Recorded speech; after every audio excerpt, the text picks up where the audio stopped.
Bonjour à tous, aujourd'hui j'ai le plaisir de vous proposer cette 56e clé qui s'intitule la gestion du temps. Alors, comme à l'habitude, on va procéder en 4 étapes, à savoir, tout d'abord, on va définir le concept, ce qu'on entend par là.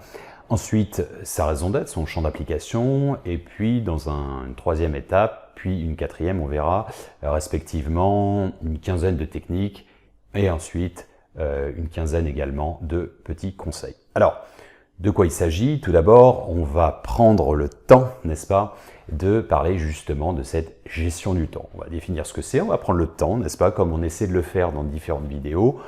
On pourrait aller plus vite, on pourrait toujours tout faire plus vite, on pourrait aussi faire plus lentement, c'est-à-dire qu'on pourrait approfondir. J'insiste, en fait, j'aime prendre le temps dans la vie, dans l'absolu, pour expliquer les choses aux gens parce que d'aventure, quand ils mettent en pratique, quand ça résonne, ça c'est dans toutes les théories de, on va dire, de management, les théories, on va dire, de communication, également d'enseignement, quand on intègre quelque chose beaucoup plus facilement si on a compris. Voilà, très simplement. Alors, donc du coup, on pourrait la faire en petites clés de 5 minutes, etc. Et puis je vous les liste et je parle très vite, etc. C'est pas le but, ok? On prend du temps, on prend aussi du plaisir. Alors, justement, on a communément tendance à dire « le temps, c'est de l'argent », n'est-ce pas? C'est l'adage. Mais écoutez, moi, pour le coup, là, c'est totalement subjectif, c'est mon point de vue, je ne suis pas d'accord du tout. Je pense d'ailleurs que c'est probablement une vision du futur vieux monde et l'ancien paradigme, le futur paradigme, ce sera pas du tout ça, parce que le temps, ce n'est pas systématiquement de l'argent, hein. Le farniente, c'est l'art de ne rien faire avec plaisir, d'observer, de contempler, sans nécessairement avoir de remords, n'est-ce pas? On n'a pas besoin d'être dans une boulimie d'action, une boulimie d'activité, de sensations, etc. Le fait de ne rien faire est bon parfois. Voilà. Et c'est surtout, on n'est pas, non, le temps, ce n'est pas que de l'argent. Quand je passe du temps avec mes enfants, quand je passe du temps dans un loisir, etc., dans un art quelconque, dans un jeu futile, dans une distraction et autres, ce n'est pas de l'argent. Ce n'est pas de l'argent que je perds. Donc, je ne suis pas obligé de dépenser de l'argent, notamment pour avoir du plaisir autre, pour avoir nécessairement je sais pas moi, de l'amusement. Vous allez dans une promenade en forêt, bon ben, ça ne coûte rien, et ainsi de suite. Voilà, c'est vraiment l'idée. Moi, je pense véritablement, je m'inscris en faux volontairement sur cette expression. Alors, le temps, c'est de l'argent, et puis c'est surtout, accessoirement, ce n'est pas réversible. Avec beaucoup d'argent, on ne peut pas acheter du temps. Le temps, c'est quelque chose qui est incompressible et c'est surtout, on a tous 24 heures dans une journée, on a 7 jours dans une semaine. Cela étant, après, on n'est pas tous égaux parce que, 1, on n'est pas dans la même efficacité. 2, il y a des gens qui dorment plus que d'autres pour des besoins physiologiques. Voilà. Mais on va partir du principe que on a 24 heures dans une journée. Alors, il y a une sagesse tibétaine que j'aime beaucoup à répéter en général dans mes cours de management, time management, gestion du temps. Je préface toujours comme tel. En préambule, je la mentionne toujours, qui est la suivante, qui dit « Si tu ne maîtrises pas le temps te maîtrise ». D'accord? C'est, à mon sens, très intéressant. Pourquoi? Parce que beaucoup de gens, malheureusement, sont victimes justement de la mauvaise gestion du temps. Alors, j'insiste lourdement, l'idée n'est pas du tout de faire de vous des robots, des machines, etc. Ce sont des conseils, vous prenez ce qui vibre en vous, et de là, pour, à terme, on va voir, c'est quand même pour avoir une vie plus qualitative. Alors, c'est quoi concrètement cette gestion du temps? Alors, plusieurs paramètres, hein, on a pris 5-6, mais il pourrait en avoir d'autres. Évidemment, c'est l'idée de s'organiser, de gérer en quelque sorte différents paramètres, hein, tel un chef d'orchestre qui tente de coordonner différents paramètres de manière optimisée. Alors, l'orchestration, la coordination, c'est individuel et collectif. Soit vous êtes chef d'orchestre de votre propre organisation, c'est déjà bien, c'est pas que soit, parce que la plupart du temps, votre organisation, il y a une interférence, il y a une interaction avec les autres, que ce soit votre famille, que ce soit des collègues, etc., etc. Que ce soit dans le perso ou dans le professionnel, il y a nécessairement, à part si vous êtes un ermite sur une île déserte, etc., mais c'est très rare. Okay, donc on va dire que c'est de l'ordre d'exception et donc nécessairement, la coordination sous-entend que vous avez, enfin c'est individuel à la base, mais c'est surtout aussi en composant avec les autres, ok? Et que vous soyez employé, subordonné, ou bien que vous ayez le leadership, management, enfin que vous soyez manager, que vous soyez responsable d'un pôle, peu importe, quelle que soit la corporation dans laquelle vous êtes, et ou à titre personnel également.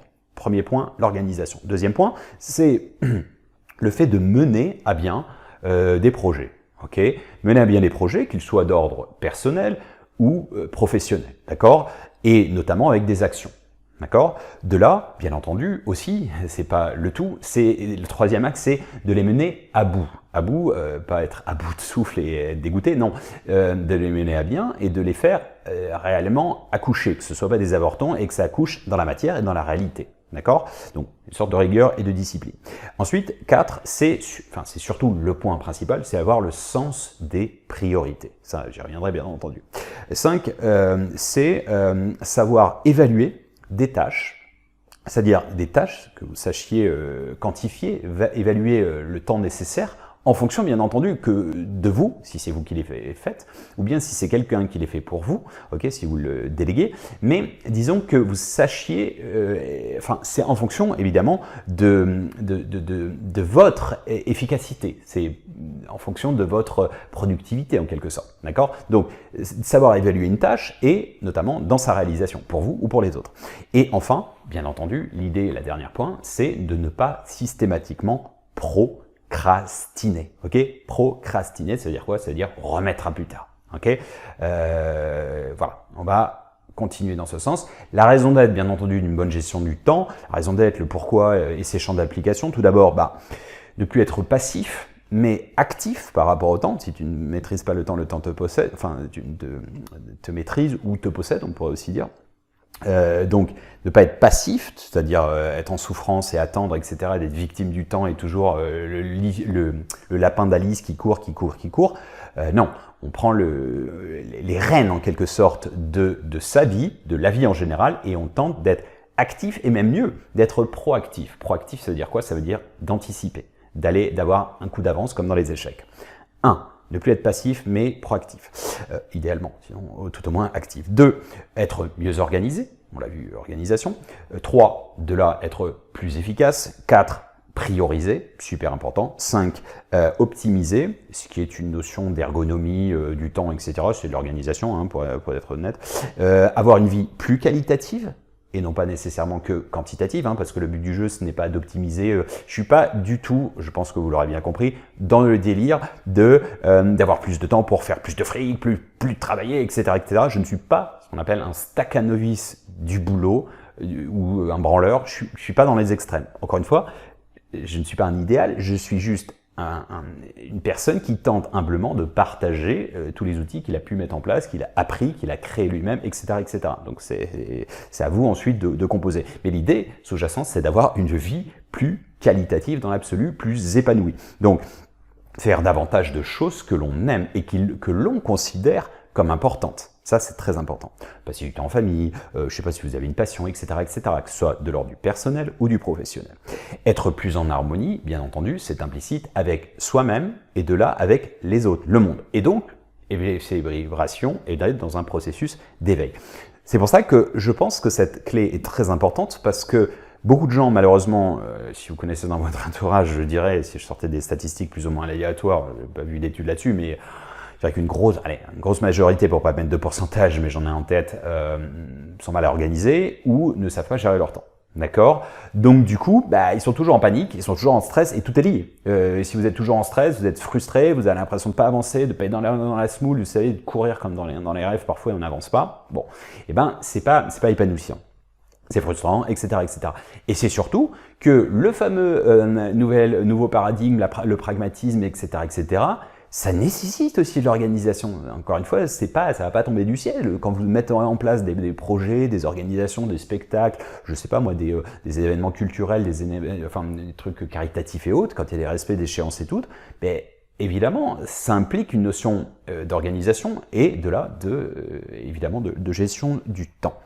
Alors, quelques techniques. Alors, En préambule, je vais vous parler, j'en avais parlé dans une clé précédente, mais pour ceux qui découvrent, et c'est la première fois qu'ils voient ces trucs, peu importe, on les dissocie, hein, encore une fois je le répète, chaque vidéo se suffit à elle-même, c'est-à-dire qu'on peut les corréler, etc. Il y a forcément des ponts, des liens, etc. C'est une vision holistique, mais quelqu'un qui voudrait juste regarder celle-ci, eh bien elle se suffit à elle-même déjà. Alors, c'est la note de synthèse. Qu'est-ce que c'est que la note de synthèse? C'est une épreuve administrative qui a été utilisée de mon temps, il y a plus de 20 ans, dans les concours de recrutement d'écoles de commerce, ce qu'on appelait des écoles supérieures de commerce, qui s'intégraient en minimum Bac+2. Il fallait faire une prépa, donc en 2 ans, 3 ans, ou bien des admissions parallèles, savoir avoir fait un DUG ou une licence, etc., de droit ou de commerce, un BTS, un DUT, peu importe.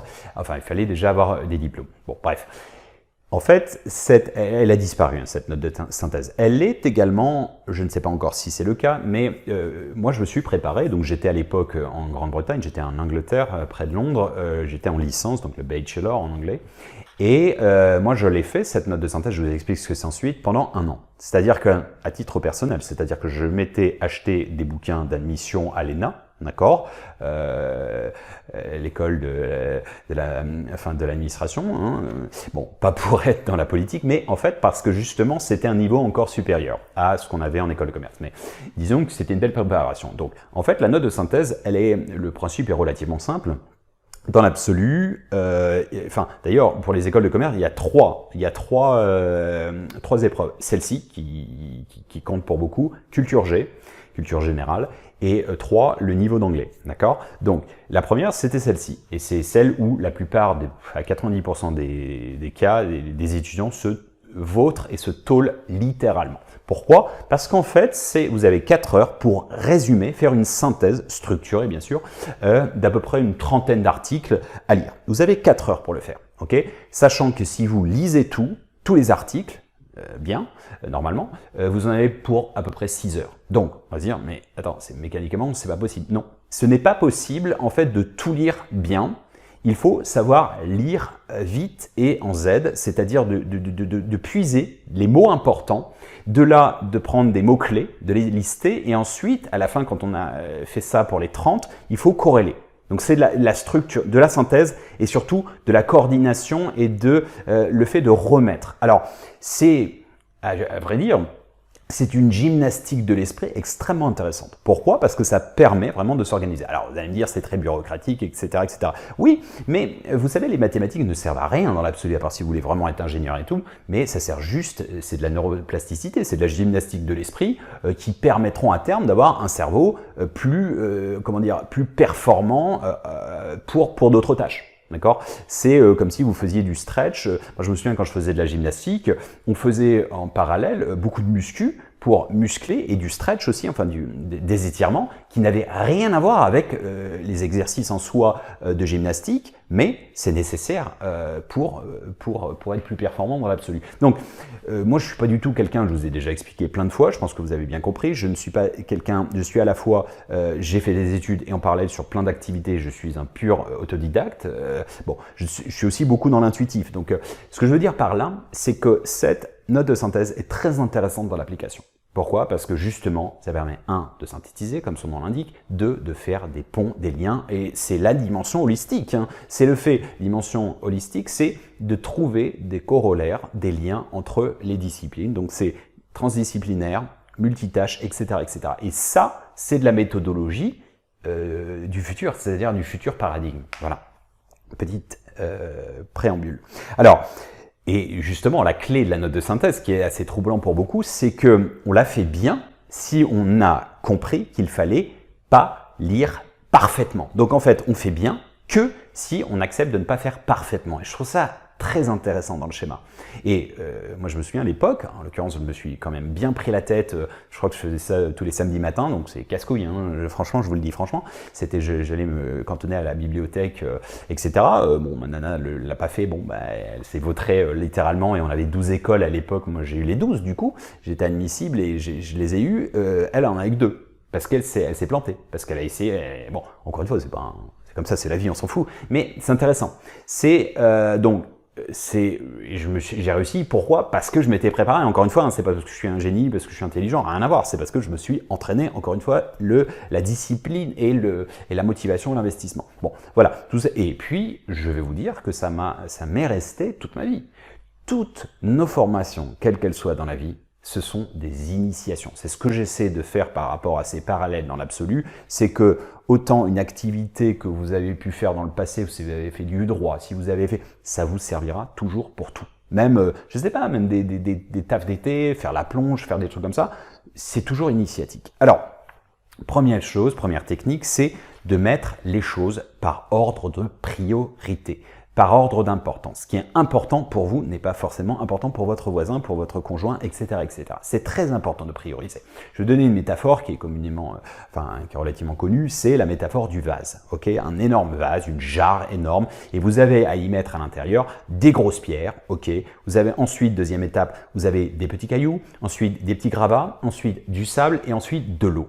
Ok, si vous le mettez dans cet ordre, vous arrivez à mettre tout.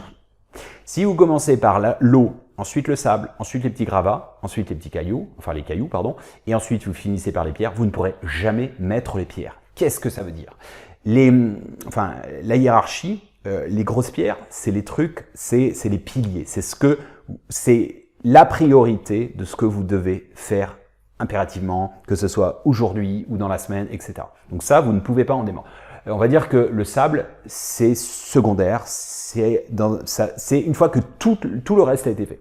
Et idem, et encore plus pour l'eau. L'eau, c'est du décorum, c'est du plus si on veut. C'est ça qui est important. Mais pour ce faire, c'est une gymnastique de savoir ce qui est important dans l'ordre de vos priorités. Et ça, je m'amuse à faire des jeux quand je donne des cours, mais des trucs de vie, hein, c'est-à-dire aller chercher le gamin à la crèche, etc. Enfin, l'ordre de priorité, il y a des trucs qui sont de l'ordre de l'évidence, mais aussi intuitives, et ensuite en fonction de ses choix. La vie n'est qu'une question de choix. Il y a des gens qui préfèrent focaliser sur leur vie privée, et ça les regarde, et d'autres sur leur carrière, et d'autres sur un peu tout. Et d'autres sur... Voilà, peu importe. Encore une fois, je vous dis à chaque fois, il n'y a pas de recette miracle, il y a juste des adaptations miraculeuses. Donc ça, c'est primordial. La technique de prioriser, de voir ce qui est important ou pas. D'accord? Dans vos différentes disciplines, organisations, etc. Deuxième technique, elles sont pas séparées, hein, c'est un tout en quelque sorte. Et la deuxième technique, c'est de savoir diviser le temps en échéances. Alors, court, moyen, long terme.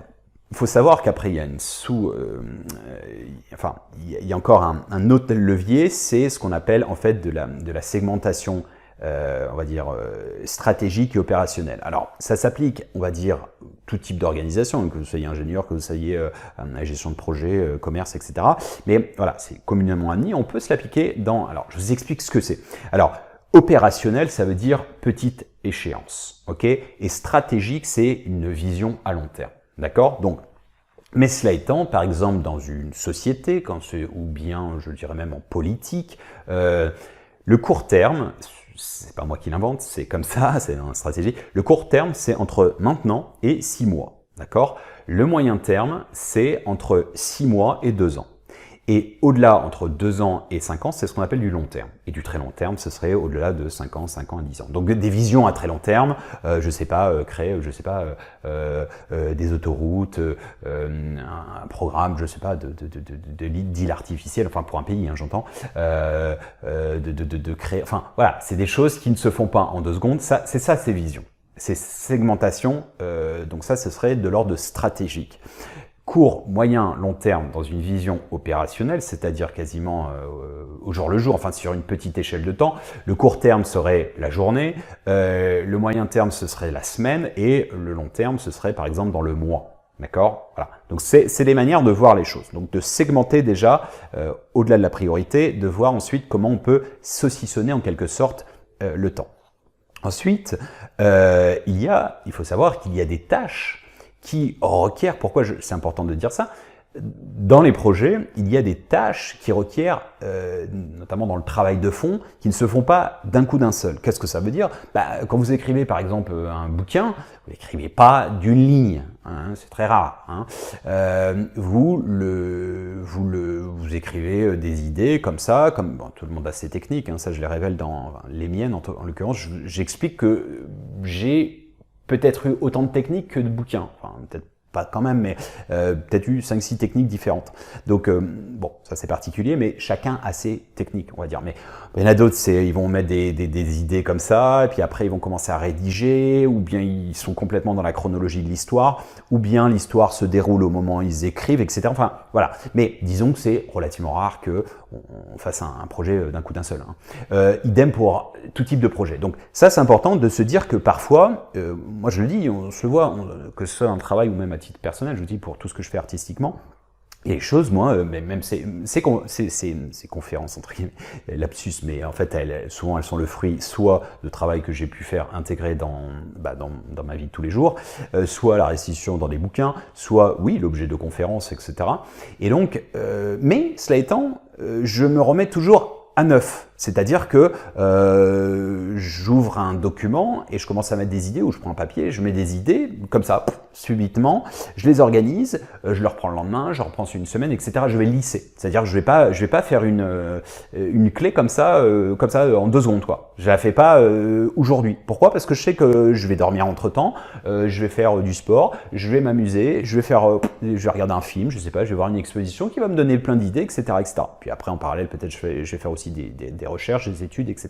Je vais reprendre des trucs, il y a des trucs qui vont ressurgir, etc., etc. Donc ça, et moi, je le conseille, je demande, par exemple, de temps en temps, je dis à mes collaborateurs, que ce soit ma responsable financière ou autre, je lui dis, écoute, ou RH, ressources humaines, je lui dis, ne me réponds pas là dans l'instant, prends-toi le temps de réflexion, sur plusieurs jours, tu le lises, tu réfléchis, tu dors dessus, et on revient, on en parle, etc. On le fait en plusieurs temps, du ping-pong, etc. Ça, c'est important aussi. Il y a du travail de fond qui requiert des réflexions, comment dire, successives et ou aussi avec des brainstorming, c'est-à-dire des confrontations d'idées avec des gens, etc., etc.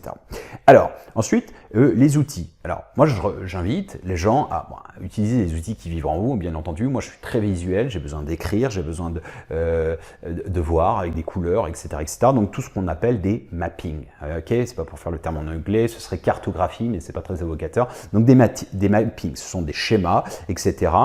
Que ce soit ce qu'on appelle des feuilles de route, des roadmaps, des rétroplanning.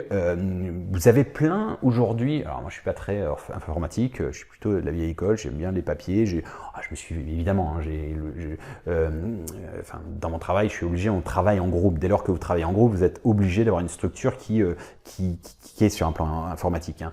Bon, mais aujourd'hui, il existe plein je m'intéresse quand même à ce qui existe, non pas que je les utilise, mais je m'intéresse. Il y a plein d'applications très intéressantes, gratos, hein, sur vos portables, sur votre ordinateur, peu importe, qui permettent ça. Il y a rétro-planning, des agendas, des choses comme ça, qui sont bien faites, qui vous rappellent ce qu'on appelle des reminders, des piqûres de rappel, etc., des pop-up, machin, enfin voilà. Donc ça, utilisez ce qui vibre en vous. Moi, j'ai pas envie d'avoir une montre qui me saoule et qui me rappelle des choses toutes les 10 secondes, mais voilà, j'aime pas les notifications, ça me saoule, ça me déconcentre, etc. Bon, ça c'est perso, bon.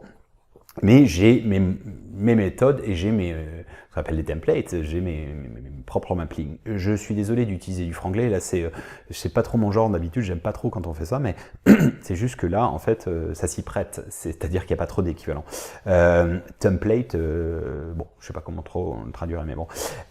Très important aussi, dans la notion de segmentation du temps, c'est de scinder ce qui est personnel de ce qui est professionnel. D'accord? Ça, on va voir tout à l'heure, je vais vous montrer justement un mapping visuel. Et pourquoi? Parce que de voir si c'est équilibré. Voie du milieu, mais encore une fois, si tant est que vous souhaitiez que ce soit équilibré. Si vous avez décidé que votre carrière est vraiment votre fer de lance, c'est ça pendant 5 ans parce que vous penserez au perso et à la famille et tout 5 ans plus tard quand vous aurez de la caillasse, ça c'est vous qui voyez, je ne peux pas vous dire ce qui est bien ou pas. Hein. C'est juste chacun choisit sa stratégie de vie, etc. comme il entend. Donc, mais disons que ça permet un mapping, de voir où on en est. Vous savez, c'est comme quand vous recevez une notification et on vous indique, tiens, vous avez passé tant d'heures sur, je sais pas, votre portable, etc. C'est un indicateur, voilà, c'est tout. Donc, mais c'est important, notamment, de voir le perso du pro, du professionnel, pour aussi voir la jauge et puis, éventuellement, la membrane. Parce que, moi, je vous ai dit assez bon nombre de fois, je n'ai pas l'impression de travailler, d'accord ? Donc forcément, on y viendra, hein, faire quelque chose qu'on aime forcément, on le verra dans la clé suivante, se réaliser, choisis un travail que tu aimes et tu n'auras jamais à travailler un seul jour de ta vie, ça c'est de Confucius, c'est vrai pour tout. Moi, je n'ai pas l'impression de travailler, que ce soit quand je donne mes cours, quand je travaille sur ma société, enfin sur mes sociétés parce que j'en ai deux, que ce soit Chambali, que ce soit Médine, prêt-à-porter. Voilà, bon, c'est personnel, encore une fois, parce que j'ai fait en sorte, bon après forcément il y a des trucs qui me saoulent, qui me gavent, les points financiers, ça me fait pas dreamer, hein, franchement, ça me fait pas rêver, ni pour utiliser un autre mot, ça m'excite pas non plus des masses, mais j'essaie d'y trouver un plaisir parce que c'est nécessaire, alors je joue hein, comme un gamin, il y a l'enfant intérieur qui revient, je joue au jeu, des petits chiffres, etc., etc., bon, bref, petites organisations, la compta, machin, bon, bref, bon, il n'y a pas forcément de lune de miel, tout n'est pas génialissime pour tout, c'est évident. Mais de voir un petit peu cette membrane qui peut être réduite et fine, et de là, bah ça c'est le jackpot. Hein. Quand vous arrivez à faire plein de choses que vous adorez, bon, bah, le temps évidemment ne passe pas de la même manière, c'est évident. Quand on se réalise, ça c'est le temps subjectif. Et on le verra dans la notion de se réaliser dans la prochaine clé, ça c'est très important, à savoir que 90% des gens voudraient changer le boulot, donc ça c'est un peu évocateur, et on sait très bien que bah, quand vous faites un truc que vous kiffez, que vous adorez, autant se lever 6 heures du matin pour aller au taf que vous aimez pas, c'est dur, et se lever à 5 heures du matin pour aller, je sais pas, faire, je sais pas, le fruit de votre passion, du trekking ou autre, ah bah tiens, c'est marrant, on va lever direct, hein, donc voilà, c'est toujours, et le temps file plutôt que dans une réunion où vous emmerdez à mourir. Bon, bref, ouais, je pense que vous aurez bien compris. Alors, autre point, c'est très important de définir clairement vos objectifs avec la flèche du temps. Donc ça, c'est encore cette notion d'organisation qui rebondit avec ce qu'on avait déjà vu, mais et que aussi dans se réaliser, on le reverra aussi, c'est rétro-planning en partant de la fin. Oui, rétro-planning en partant de la fin, parce que vous avez une échéance. Et de là, vous devez mettre toutes les étapes, les saucissonner, pour voir ensuite toutes les actions qui vont en découler, etc., pour savoir comment vous repérer. Alors, ça c'est important. Ensuite, autre technique très importante aussi, qui est liée, je viens de le dire, c'est d'avoir une échéance et une date butoir. Alors, systématiquement, je vais vous dire, personne ne le sait, je me mets des échéances pour la fin des écritures de mes bouquins. C'est pas pour me foutre la pression, il n'y a pas des actionnaires, j'ai pas d'éditeur, donc tout le monde s'en fout, personne l'attend, le bouquin quand il sort, donc c'est juste pour moi. Pourquoi ? Vous savez, je prends toujours cet exemple parce que j'adore, Léonard de Vinci, quand il a peint la Joconde, il l'a peinte en 20 ans. Alors certes, le résultat est splendide, il est magnifique, mais je pense que au bout de 2, 3, peut-être 6 mois les grands max, elle était déjà magnifique. D'accord? Donc il était légèrement perfectionniste, et 20 ans, c'est parce qu'il est mort à ce moment-là. Donc la mort a fait qu'elle était finie. Mais elle devait être finie dans l'absolu avant. Qu'est-ce que je veux dire par là? L'exemple de Mona Lisa de la Joconde, pour moi, ça signifie, il y a beaucoup de gens, et notamment chez les artistes, ou dans l'absolu, qui n'arrivent pas à se dire c'est fini maintenant. Moi je vous dis, les bouquins, pourquoi aussi je me mets des échéances, c'est que je peux passer des années, à les relire, je vais toujours changer un mot, une phrase, etc. Mais il y a un moment, je décide, voilà, on prend une photo, on le fiche dans le marbre, et basta, on passe à autre chose. De même, mes clés, si j'ouvre le truc, je me donne une échéance, parce que sinon c'est sans fin. À la fin, parfois je me dis, ah mince, j'aurais pu dire ça, mais tout le temps. Mais c'est pas grave, ok? Voilà, c'est tout. Au moins, je passe à autre chose. Donc, ça, c'est important de se mettre une date butoir, que ce soit à titre personnel ou professionnel. Ensuite, très important aussi, de noter des différences, parce que la flèche du temps, c'est bien beau, mais après, il y a aussi il y a des ramifications, des différences, des ramifications de la structure et des sous-ensembles. Alors, qu'est-ce que ça veut dire? Bah, un projet... ce serait grand chapitre 1, projet. Ensuite, à l'intérieur de ça, vous allez avoir différentes actions. Ensuite, à l'intérieur de ça, vous allez encore, donc ce serait chapitre 1, ensuite grand 1 ou grand A, on va dire les actions. Et dans chacune des actions, elles seraient sous-segmentées avec des sous-ensembles de tâches à accomplir avec, je sais pas, petit a ou et ainsi de suite, petit b, etc. Qu'est-ce que ça veut dire? Ça veut dire, je vais pas mettre dans une to-do list, dans ma liste à faire tous les jours, par exemple, je vais pas mettre des piliers, c'est-à-dire je vais pas mettre école évolutionnaire ou je vais pas écrire le titre d'un bouquin parce que ça ne veut rien dire. Ça ne veut rien dire. Je vais dire, je vais avancer sur l'école révolutionnaire, mais avec une segmentation. C'est-à-dire, oui, ça va être ce truc-là, mais plus précisément, ça veut dire étayer, peaufiner le petit paragraphe que je me suis instauré dans, par exemple, en l'occurrence pour vous dire, aujourd'hui j'écris plusieurs bouquins en même temps, mais j'ai créé un qui s'appelle Mon école buissonnière. Donc, c'est une restitution, donc de ce qu'on est en train d'enseigner à l'école, à l'orphelinat de Bali, ce qu'on va mettre en place, mais qui aura une échéance, je ne sais pas quand, si, j'ai une échéance de 2 à 3 ans, mais il n'y a pas les actionnaires derrière qui me poussent au cul. Si c'est dans 4 ans, c'est dans 4 ans. Hein. C'est aussi en fonction des aides de la vie, ça dépend aussi des choses qui vont me retenir, etc., etc. Et mais je ne me mets pas tous les matins travailler dessus. C'est-à-dire ça, c'est du travail de fond. C'est-à-dire le bouquin me permet aussi de maturer, de structurer, de poser, de plancher sur un thème, sur des thèmes fragmentés. C'est-à-dire, je sais pas, l'ergonomie de la classe, la déco de la classe, pour mieux apprendre pour les gamins. Ça, c'est un des thèmes, par exemple. Ensuite, donc ça, c'est la forme. Ensuite, il y a une vingtaine de disciplines, de matières en quelque sorte. Donc, je peux écrire, travailler sur telle matière, je sais pas, le jardinage ou botanique, etc. Et comment, voilà. Mais à l'intérieur du bouquin, par exemple. Donc, en fait, c'est des choses où je sais que je remplis mes cases. Mais c'est mon organisation. Elle sera peut-être pas évocatrice pour d'autres. Voilà. C'est juste projet, action et tâche. Ça, c'est important. Et notamment, de la même manière, si je mets, écrire j'écris en parallèle la dictature du bien, je vais pas mettre la dictature du bien tous les matins. Je vais mettre, ce serait bien que tu fasses, par exemple, chapitre 12, tu rajoutes un développement sur l'intrigue à ce niveau-là, où tu intègres le nouveau personnage, etc., qui est survenu dernièrement, etc., etc. Donc je vais mettre juste du brouillon du nouveau personnage. Je vais le décrire, par exemple, je vais mettre des points clés. Et le lendemain, je vais mettre, étayer un petit peu, le présenter, faire de la rédaction, etc. Mais ce sera un premier jet. Je vais le relire 1 fois, 2 fois, 3 fois, 4 fois, 10 fois, et ainsi de suite. Donc tout ça, mais c'est la structure. Et en fait, moi je suis quelqu'un, je pense que vous aurez un peu capté, un peu hyperactif sur les bords, et en fait, j'ai besoin en fait de m'exciter comme ça avec plein de petits projets tout le temps. Ok, vous allez dire ça va être difficile à suivre, sauf que il n'y a pas beaucoup de gens en fait qui me suivent au quotidien, à part, c'est-à-dire que non, je suis pas sans arrêt à parler d'un sujet, etc. Donc c'est juste ma méthodologie. Je ne veux même pas que les gens rentrent dans ma tête pour voir comment je travaille. C'est-à-dire que oui, je travaille avec plusieurs dossiers ouverts et j'adore faire ça. Et je passe d'un truc à l'autre, etc. Mais bon, ça c'est ma technique, encore une fois, c'est pas bien ou pas bien. Bon, c'est un schéma. Mais voilà, parce que ça me permet de me réexciter, de me réactiver mon attention et mon intérêt, et je suis toujours au taquet en fait. C'est ça en fait, mais bon, encore une fois, ça c'est un truc qui est personnel. Ensuite, ce qui est vachement important dans les notions de mapping, etc., c'est de segmenter en 4 temps, mais surtout visuellement, mais de le faire en fait. Je vais vous donner un exemple, mais visuellement, encore une fois, ça c'est...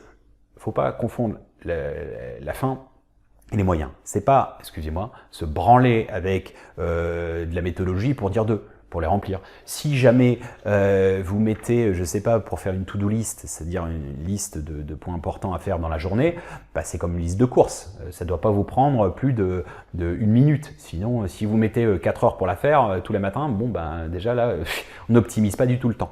Mais voilà, je vais vous donner donc liste quotidienne tous les jours. Bon, je vous donne un simple exemple. Donc ça, c'est des trucs que je donne par exemple dans un coaching, management, etc., mes employés, etc. Mais ça, ils le font pas, je m'en fous à la base.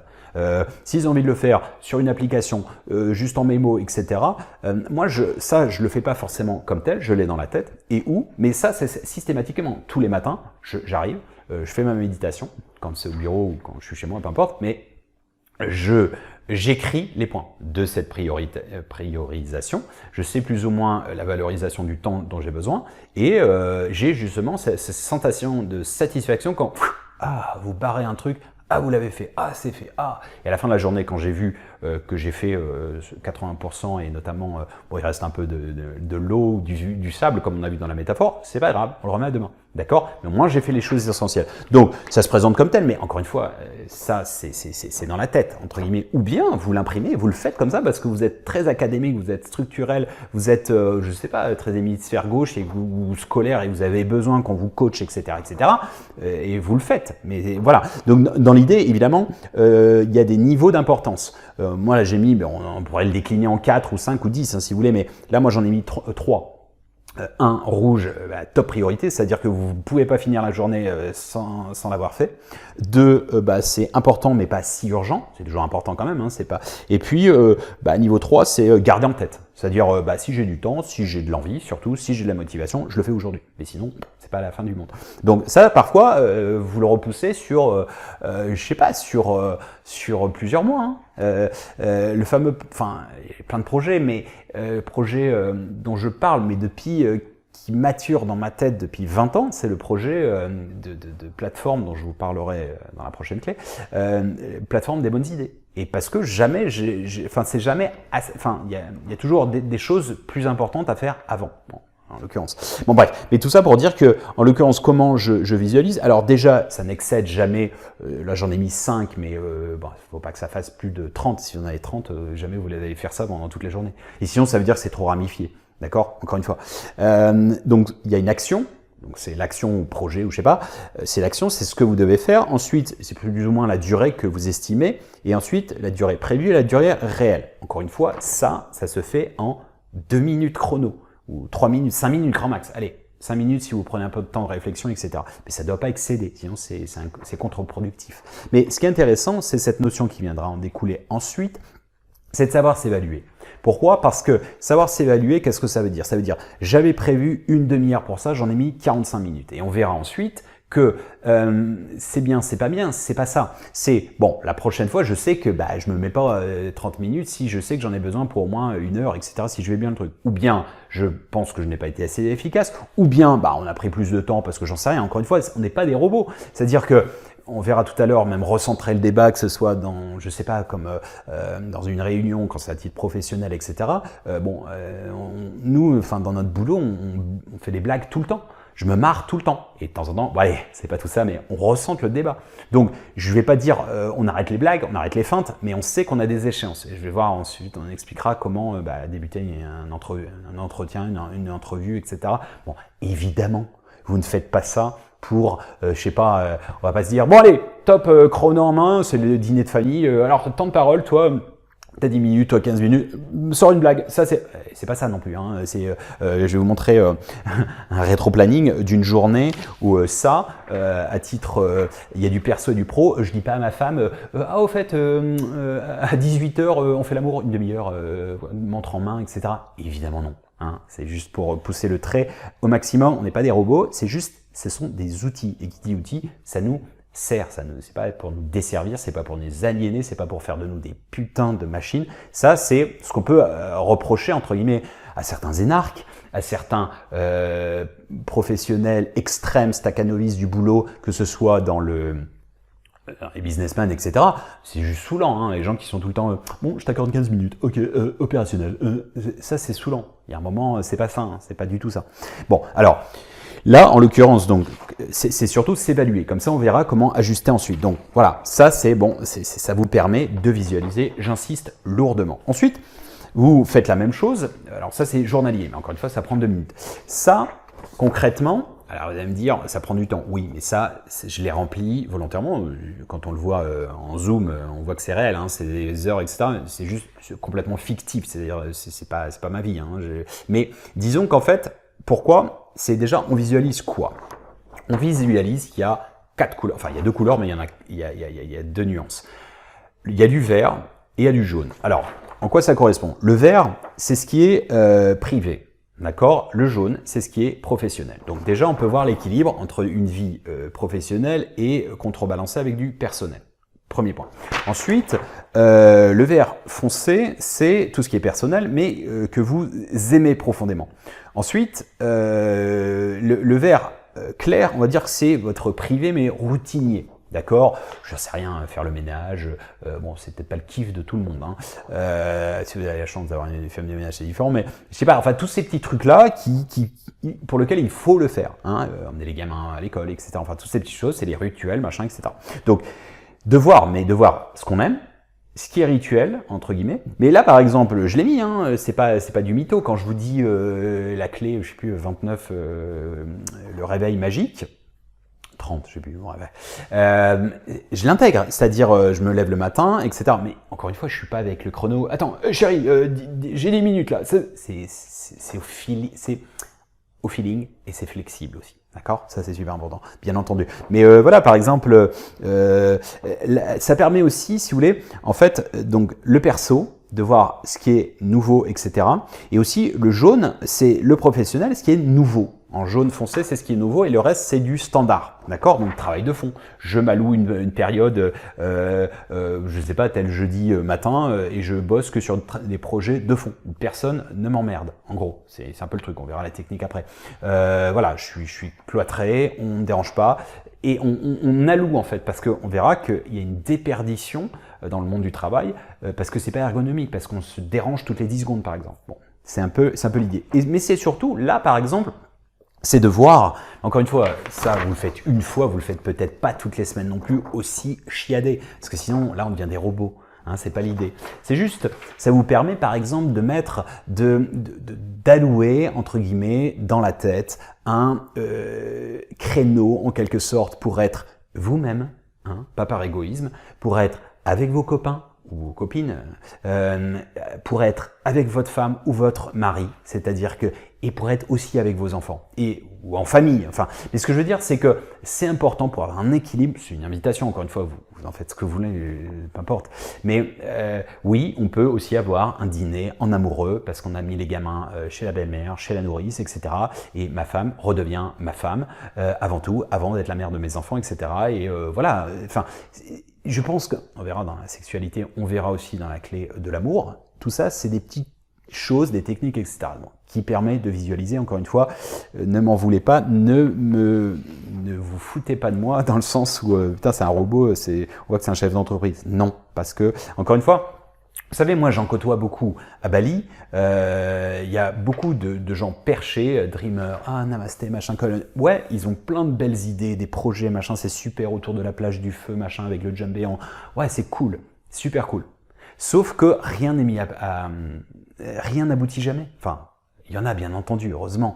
Mais c'est pour ça que j'ai un ami français qui a lancé une chaîne il y a longtemps, il m'avait interviewé, je sais plus, il y a 3 ans peut-être, qui s'appelle Dreamer and Doer. Ça veut dire rêveur et faiseur, parce que c'est bien beau de rêver, mais il y a un moment, ça s'ancre dans la matière. C'est vraiment la nouvelle ère, c'est ce que j'essaie de dire. La spiritualité, c'est pas perché dans les nuages et vous avez le jeu de la matrice, les banquiers, les mecs qui veulent faire du profit, les actionnaires, etc. Non, c'est un cumul des deux. C'est la voie du milieu, c'est l'alignement vertical et horizontal. Voilà. Alors après, dans les mappings, donc la journée, donc journalier, hebdomadaire la semaine, 3, on va dire annuel. Et ensuite, on verra sur le long terme. Alors annuel, je vous le montre juste comme ça, ce sera en fait des actions, des dates, mais en fait là, on va plutôt lister les grands projets. D'accord? Donc là, j'ai mis des quinzaines, mais vous pouvez le faire par mois. En gros, on s'en fout. C'est un peu importe. Et là, par exemple, j'ai mis des ramifications avec encore... Enfin, là, c'est des bouquins, c'est des livres. Ça, c'est des chapitres. Et les autres, c'est, on va dire, c'est des paragraphes. Hein, si je profile la métaphore. Mais ça, c'est par exemple 2022, 2023, 2024, etc.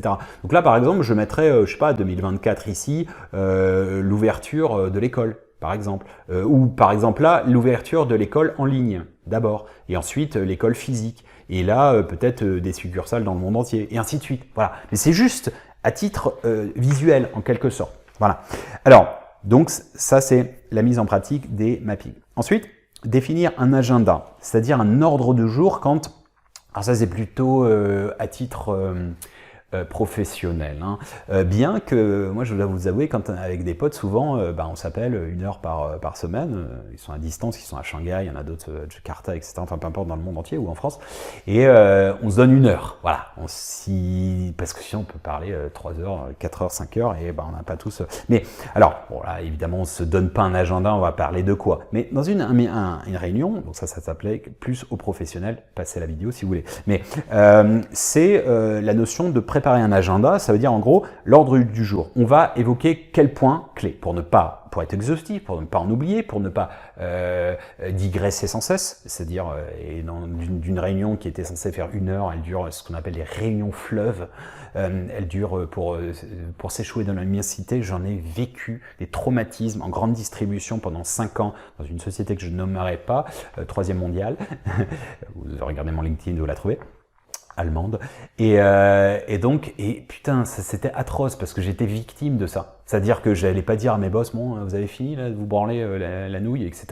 Bon, ça s'écoutait, ça parlait, trucs, et là vous êtes là, et puis vous savez que le travail, les mails s'accumulent, etc., etc. Bon, bref, tout ça pour dire, ouais, c'est calibré. Il y a un moment on perd de l'attention, il faut arrêter les réunions de 3 heures. Ça aussi, c'est vraiment un gros truc de collection, de trucs de fond, etc. Pourquoi pas, mais bon, bref, efficacité, et puis donc. Et éventuellement, par exemple, de l'optimisation, c'est par exemple, vous prenez des notes. Moi, je prends toujours des notes pendant la discussion. C'est pas, je donne pas d'intérêt, hein. Je suis là, je prends des notes, etc. et j'envoie un compte rendu. Comme ça, c'est fait. Mais compte rendu, c'est pas de la littérature, c'est pas un bouquin, c'est ce qu'on appelle des bullet points. Ça veut dire des points clés. Ce qu'on appelle en français du style télégraphique.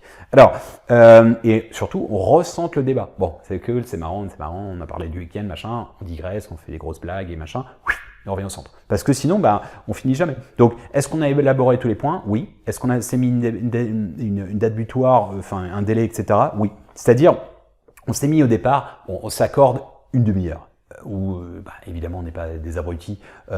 Si on outrepasse un petit peu, on fait 35 minutes, c'est pas la fin du monde. J'ai fait dernièrement une conférence sur Gaia Méditation. On s'était donné 1h30, on a fait sharp 1h30. Alors évidemment j'ai squeezé des trucs, j'ai viré des trucs pour tomber pile poil, quoi.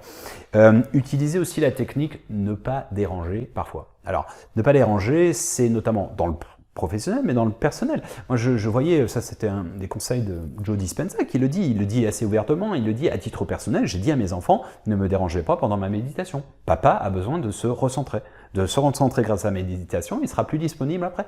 Ça a du sens tout ça, c'est pas de l'égoïsme. Mais ne pas déranger, moi je dis à mes employés, dites-moi de ne pas vous déranger si vous êtes en réflexion, etc. Je dis tout le temps, quand tu as fini ton truc, etc., fini ta tâche, ou j'envoie des mails en disant voilà, on s'alloue une période, etc., je veux pas les déranger pendant leur truc. Pourquoi? Parce que le monde du travail tel qu'il est fait aujourd'hui, mais ça c'est vrai pour tout, vous avez des notifications, des trucs, c'est invivable. Le truc, enfin je vais pas citer les marques, les WhatsApp, les machins, les trucs, on en a dans tous les sens. Putain, il y a un moment, moi j'ai tout dégagé, quoi.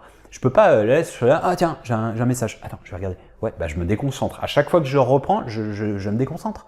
Avant un meeting, moi je dis, c'est comme au saloon, vous posez les revolvers. Je veux pas qu'on utilise un téléphone pendant mes cours, c'est pareil. Je le dis aux élèves. Au début, ils se disent putain, il est pas marrant le monsieur. Si, il va être marrant, t'inquiète, mais c'est tout. Enfin, après je leur dis, moi je le sais, tout ce que je vous transmets. Donc après, voilà, les cours, ils sont onéreux. C'est vos parents qui ont raqué ou c'est des prêts que vous avez fait, etc. Donc un minimum de respect pour et puis aussi pour la personne. C'est quand même, moi je suis pas un mercenaire, je fais pas ça pour le fric, je fais ça vraiment par cœur de transmission. Voilà, et j'adore l'interaction. Il y a rien de plus jouissif que des élèves pour lesquels ça résonne. Bon bref, tout ça pour dire, ça c'est important. De se dire, de recentrer les choses, de s'allouer du temps et aussi être concentré. C'est-à-dire, je vous dis, en fait, dans ce qu'on appelle les open space, c'est-à-dire en fait quand vous avez les grands bureaux et qu'il y a plein de gens, en fait, la plupart du temps, alors ça veut dire, encore une fois, on est inhumain et on ne se parle pas hors pause, c'est évident, non. Mais si, dès lors, toutes les 10 minutes, vous interrompez, vous êtes par exemple dans des calculs, etc., j'en sais rien, vous êtes comptable ou autre, peu importe, la profession, mais vous perdez un temps de reconcentration à chaque fois. Donc vous perdez du temps, de la concentration, et puis c'est épuisant surtout. Et c'est un peu relou, et c'est source surtout d'erreurs. Donc, coupez les portables, les notifications, les médias sociaux. Parfois, allouez-vous des périodes, c'est-à-dire je m'enferme, mais moi je leur dis, je vous jure, mes general managers, mes responsables, parfois je leur dis, tu as besoin de travailler au calme, tu vas dans la salle de collection, tu restes chez toi, oui, tu travailles chez toi, personne ne t'emmerde, pendant 2-3 heures tu vas faire ton truc et tu vas beaucoup plus avancer que si tu vas au bureau. Et ça, moi, je m'astreins à le faire, je le fais, enfin, à l'époque quand j'étais physiquement à Shanghai, j'entends, mais encore maintenant, je veux dire. Déléguer, alors déléguer c'est très important, alors faut le pouvoir, hein, c'est et à la fois dans le professionnel et dans le personnel. Alors, si c'est dans le professionnel, ça veut dire recruter. Si c'est dans le personnel, ça veut dire choisir les bonnes personnes, les bonnes aides, les bonnes mains. C'est-à-dire soit leur expliquer correctement, quand c'est du perso, mais aussi dans le management, soit les former. Hein, bien recruter, bien former, et ensuite bien expliquer, être clair. D'accord? Et au-delà, vérifier. Hein, c'est pas parce que faire ce qu'on appelle des cross-checks, ça veut dire que c'est un peu comme le principe des douanes, hein. Ils n'inspectent pas tout à la lettre, et évidemment ils font des petits échantillons, etc., etc. Les contrôles qualité, c'est pareil, dans la production et autres. Donc bon bref, c'est ça l'idée, c'est de pouvoir déléguer. Je vous dis, avec toutes les activités que j'ai, vous doutez bien que c'est pas moi, je suis pas Shiba, hein, j'ai pas 100 milliards de mains, j'ai des gens qui m'aident, etc., des collaborateurs, parce que certains trucs j'ai pas de capacité, et ainsi de suite.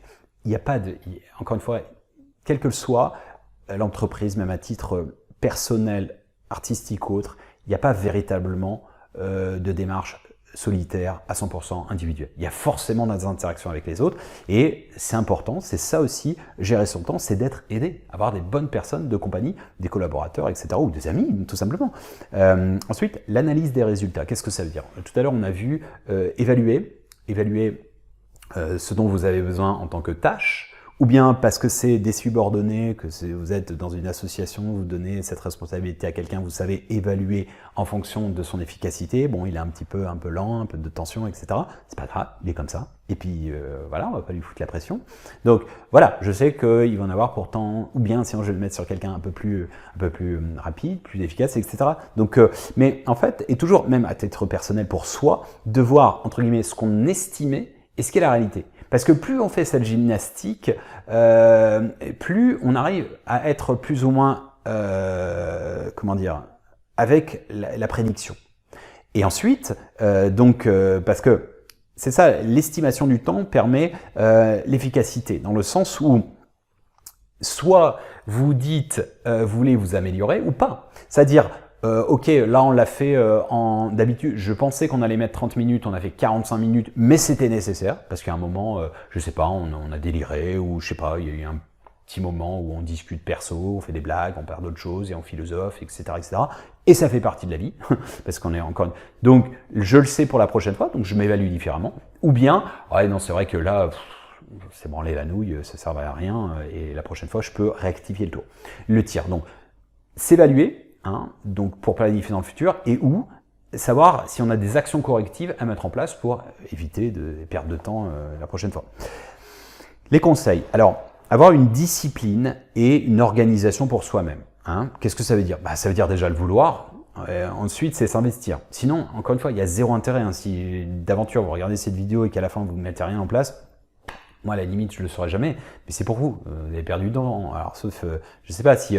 mais encore une fois, tout ça, même si vous en prenez qu'une idée, 2 idées, 3 idées, encore une fois, tout ça, c'est théorique. Hein. C'est de la branlette, hein, si j'ai envie d'être très cru.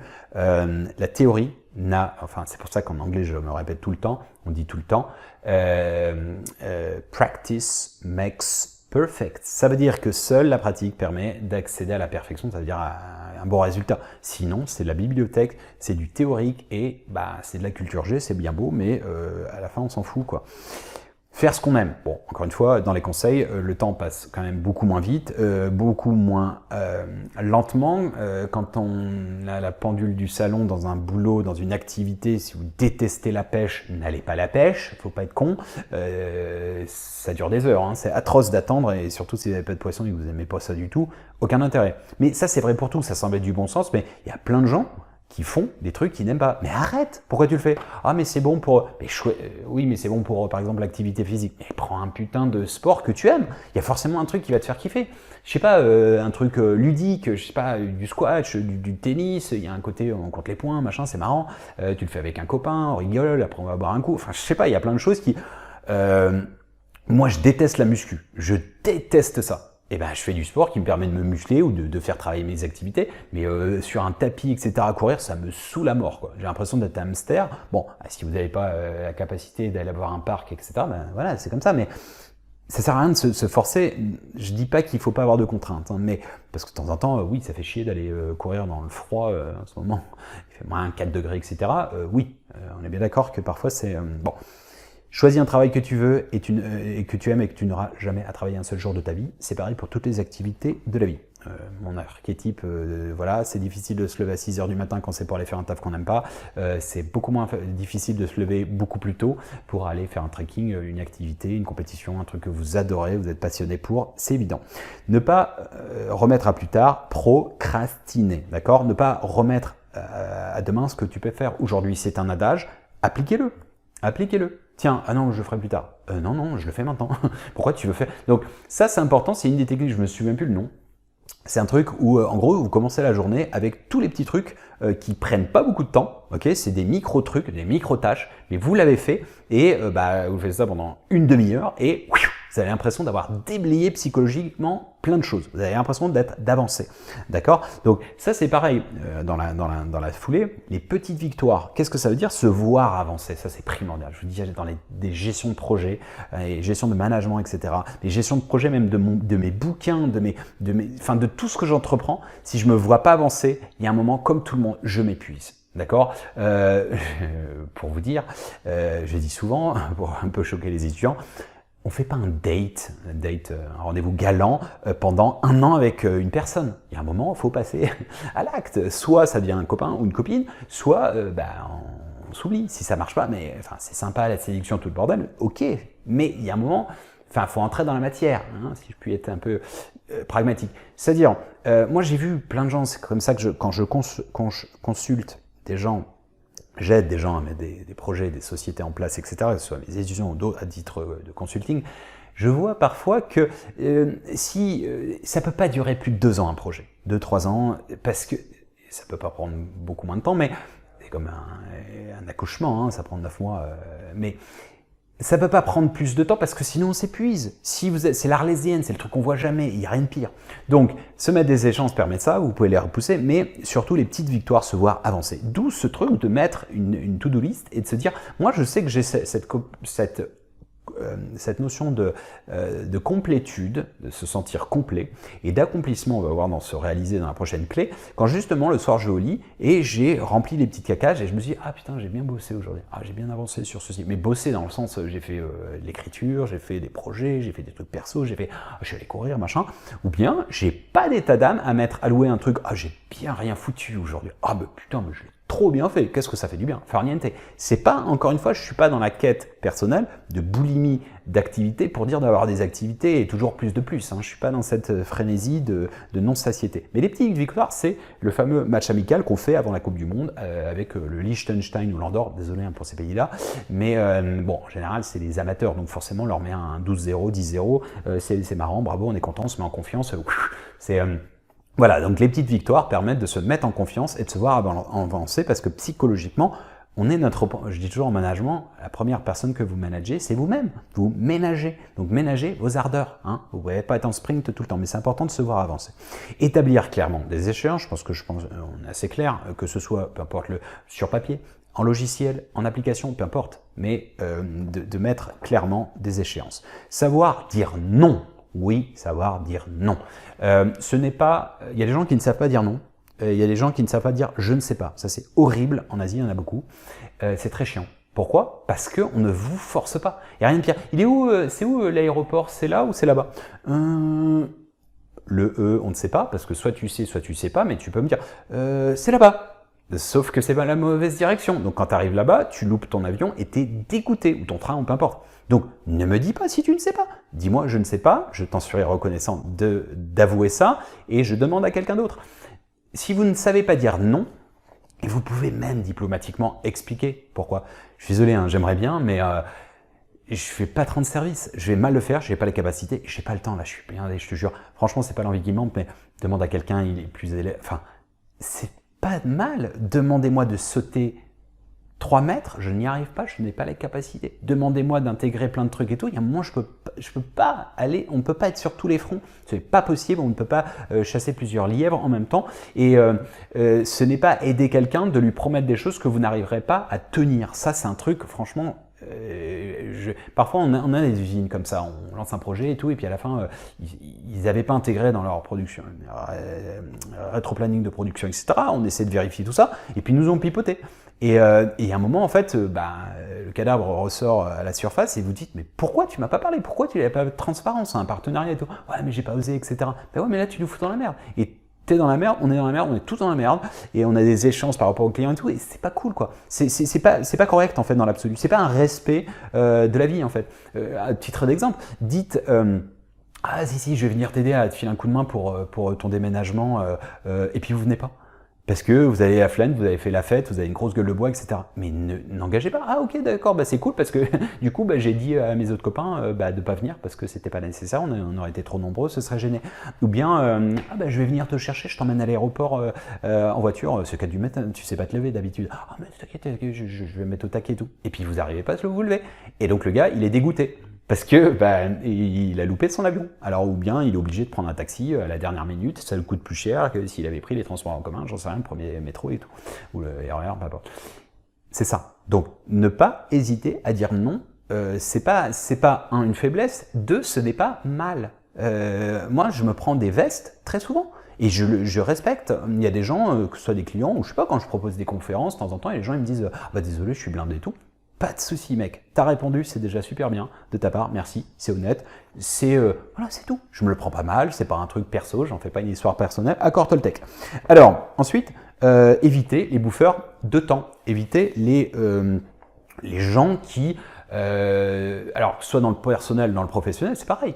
Il y a des gens qui bouffent le temps, c'est-à-dire encore une fois, hein, on n'est pas dans ce côté optimisation. Vous saviez à l'époque, il y avait Jean-Marie Messier, c'était ça, des guignols qui optimisation. Non, c'était de la rue, il le faisait comme ça et tout. Et c'était très marrant, et évidemment, c'est pas le délire, mais moi je le sais dans le professionnel, parfois, quand on sait pas dire non, tiens, je suis en bas de ton bureau. Ah bon, t'as pris rendez-vous? C'est pas que je suis un ministre, mais en l'occurrence, j'ai peut-être des choses à faire, je sais pas.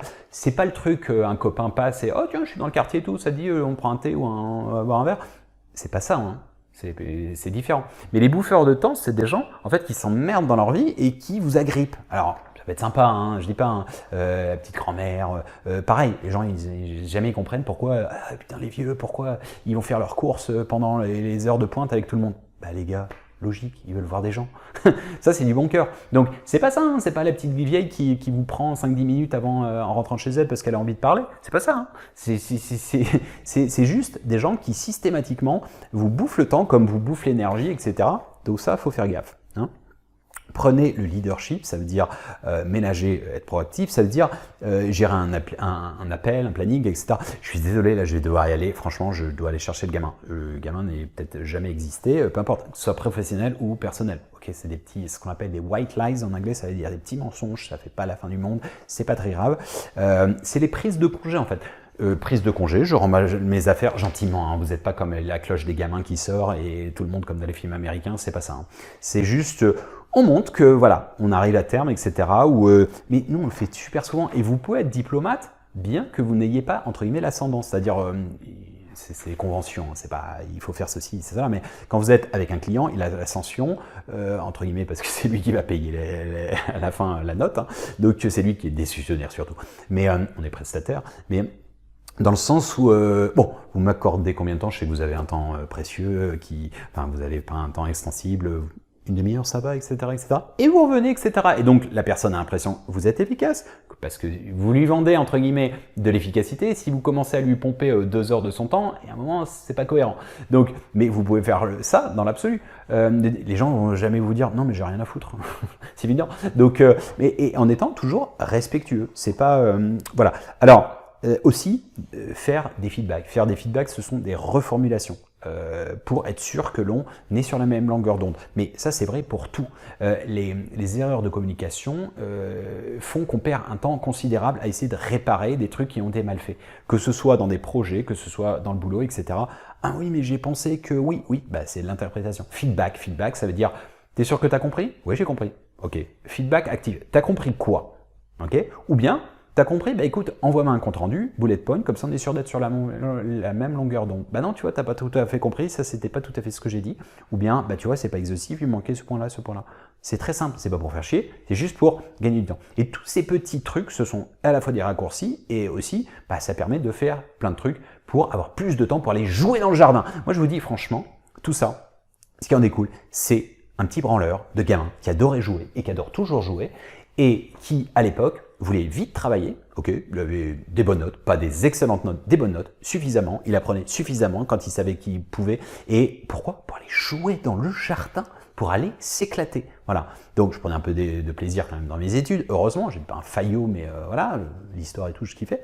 Mais disons que c'est ça, cette idée. C'est optimiser pour tenter de faire des choses, mais on prend aussi du plaisir dans la réalisation de l'étude, par exemple. C'est ça qui est important. Vous adorez votre boulot. Moi, j'aime tout ce que je fais. Voilà. Il y a des choses que j'aime plus que d'autres, évidemment, mais c'est un peu important. Donc, évitez de ne pas être précis, parce que les gens vont dans la mauvaise direction. C'est dommage. C'est dommage pour tout le monde. C'est des implications financières, c'est perte de motivation. Oh merde, je l'ai fait, puis oui, mais tu aurais dû me dire, etc. Ça fait des conflits, etc. C'est dommage. Voilà. Des petits reminders. Reminder en anglais, ça veut dire se souvenir. Ça veut dire quoi? Ça veut dire, ça peut être des humains. On n'a pas. Moi, je zappe des trucs, évidemment, ça m'arrive. C'est pour ça que j'ai des petits pense-bêtes, j'ai des petits post-it, j'ai mon associé, on se rappelle des choses, il est tata en l'air aussi de temps en temps, je peux l'être à mes heures, on est fatigué, machin. Se rappeler des trucs. Il y a des notifications qui vous permettent, des applications qui vous permettent ça, hein, si vous n'arrivez pas à truc. Donc, mais ce qui est important aussi, c'est de s'allouer, autre point, des conseils, de s'allouer des plages. Des plages, sur la plage, oui aussi, mais des plages de travail, par exemple, mais avec un début, une fin, et puis une durée. Pourquoi? Enfin, évidemment, implicitement, ça crée une durée, début et fin, mais parce que on peut discuter des heures et des heures. C'est ce qu'on appelle l'effet Parkinson. L'effet Parkinson, c'est en fait, si vous allouez pour une réunion 1 heure, vous pouvez aussi allouer 2 heures et 3 heures. Mon bouquin, je peux l'écrire. Mona Lisa, il pouvait la faire en 6 mois, il pouvait la faire en 20 ans. S'il avait vécu 10 ans de plus, il aurait pu. C'est l'effet Parkinson. Parkinson, c'est quand ça s'arrête jamais. C'est le scrolling qui fait qu'on s'arrête pas. Donc, il y a un moment, si on ne met pas un truc, c'est fini, c'est fini. Oui, on pourrait toujours faire mieux, mais là, c'est fini. Donc, on s'alloue une plage horaire, je me mets 1 heure où je réfléchis sur un thème, ou etc. Et personne ne m'embête, et voilà, je m'y tiens, par exemple. On peut aussi faire, sans rentrer, parce que normalement, le zen, la définition du zen et la mindfulness, et la pleine conscience, c'est de faire une tâche à la fois. On peut, malgré tout. Je ne vais pas vous donner d'autres petits trucs, des petits trésors que j'ai qui sont des raccourcis, parce que je fais des choses qui permettent d'aller plus vite et pour certaines choses, qui me permettent par exemple de lire un bouquin tous les 2 jours, ou je sais pas, j'écoute beaucoup de podcasts, d'interviews, je me cultive beaucoup, je m'aère aussi la tête. Hein, mais alors, c'est croisé avec d'autres choses. Qu'est-ce que ça veut dire? C'est-à-dire, quand vous faites la vaisselle, vous pouvez écouter un audio-livre. Quand vous faites, moi je vais courir ou marcher tous les jours au moins 1 heure. Bon, j'écoute systématiquement des audiolivres, donc des livres, ou bien des podcasts. Et très souvent, donc, je les écoute dans une langue étrangère, ce qui permet d'activer une autre partie de mon cerveau, 3 fonctions, et je les écoute, bon, vous allez me dire, peu importe, en x2. Ça veut dire qu'en fait, je l'écoute en dupliquant la réalité. C'est-à-dire que un bouquin de 4 heures fait plus que 2 heures, et ainsi de suite.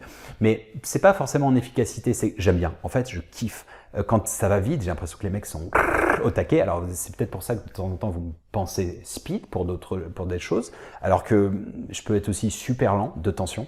Mais en fait, ça me permet en fait de mettre dans un schéma où après, en fait, c'est paradoxal, mais la vitesse peut bercer. Je le vois avec un bébé, par exemple, de temps en temps, on fait ça, et où il est dans sa poussette et tout, ou même on a un truc pour le faire s'endormir, où il y a différentes fonctions, et j'ai découvert, il y en a une, c'est du bordel. Enfin, du bordel, c'est genre, je crois que c'est sur un marché, etc. Et ça le berce, c'est ouf. Mais je me souviens, quand j'étais gamin, je jouais et tout, et puis après certaines heures, dormais dans le canapé, et puis les grands, ils rigolent, machin, ils font la fête. Et de m'endormir comme une masse, parce que ça me berçait, en fait. Et en fait, le speed me berce, en fait. Donc, j'aime bien. Bon, bref, c'est un truc parmi tant d'autres, mais ça fait que... Mais de la même manière, je peux aussi dans la loisiveté, par exemple, je m'en fous, j'aime bien arriver en avance dans la gestion du temps. Les gens qui sont jamais à l'heure, par exemple, ça c'est super stressant. Moi j'aime bien être à l'heure, voire même toujours un petit peu, j'ai toujours un buffer, une marge de sécurité pour ne pas être en retard, justement. J'aime pas être en retard, je suis ponctuel et c'est un travail pour ça. Donc, mais c'est surtout, j'ai toujours, je sais pas, une demi-heure, une heure d'avance par rapport à la marge de manœuvre pour l'aéroport, pour le train, pour le machin. Mais je suis pas démuni. J'ai toujours un bouquin, j'ai toujours un podcast, un audio, machin. Et puis au pire, je sais pas, je peux me poser, puis juste regarder. Loisiveté, rien foutre, farniente, méditation. Il y a toujours à faire, entre guillemets. Même rien faire, c'est faire quelque chose. Donc, croiser comme ça, se ménager bien entendu des marges de manœuvre, sinon on est toujours dans le rush. C'est le principe des impondérables, c'est-à-dire, moi je dis toujours, dans le planning, ne mettez pas, remplissez-le à 80%, il y a toujours des trucs qui vont mal tourner. Quand vous faites sur le papier, tiens, je vais mettre 1 heure, quand vous le répétez par vous-même, ça va faire 1h10, et avec l'interaction des gens, parce qu'il y a des questions, etc., ça va faire 1h30.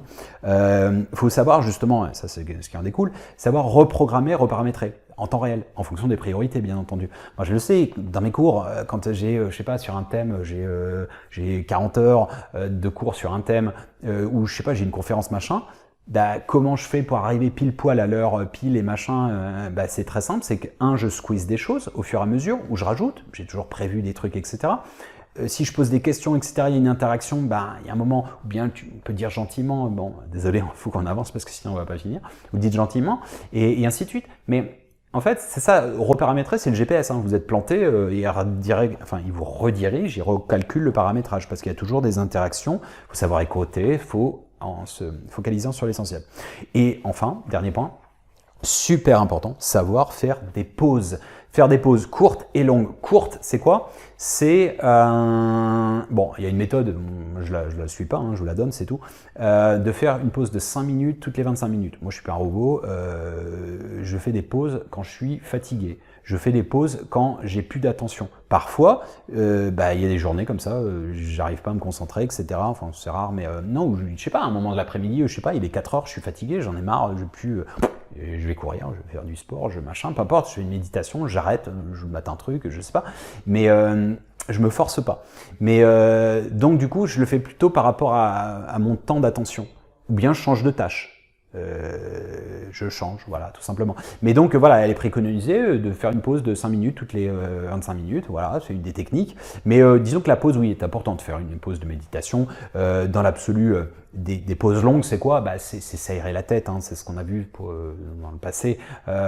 C'est, je sais pas, partir en vacances. Il y a des gens qui ne savent pas partir en vacances. Ah non, mon travail, machin, etc.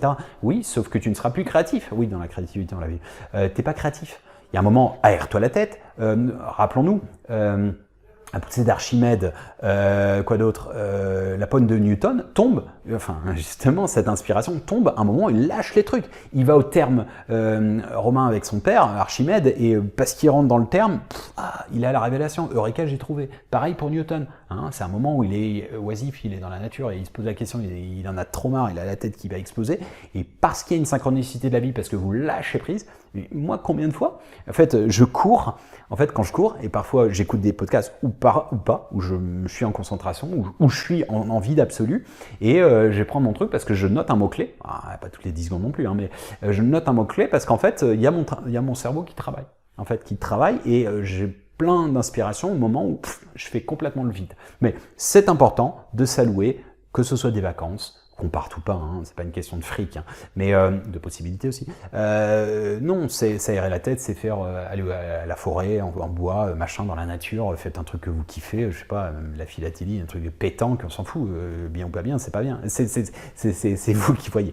Voilà, je vous invite à méditer, cogiter là-dessus, de remettre en ordre les choses, etc. Et puis surtout, d'appliquer ce qui vibre en vous et voilà, d'y réfléchir. Il s'agit d'une clé parmi tant d'autres, comme vous le savez, tous les chemins mènent à Rome et au Dôme, à bon entendeur.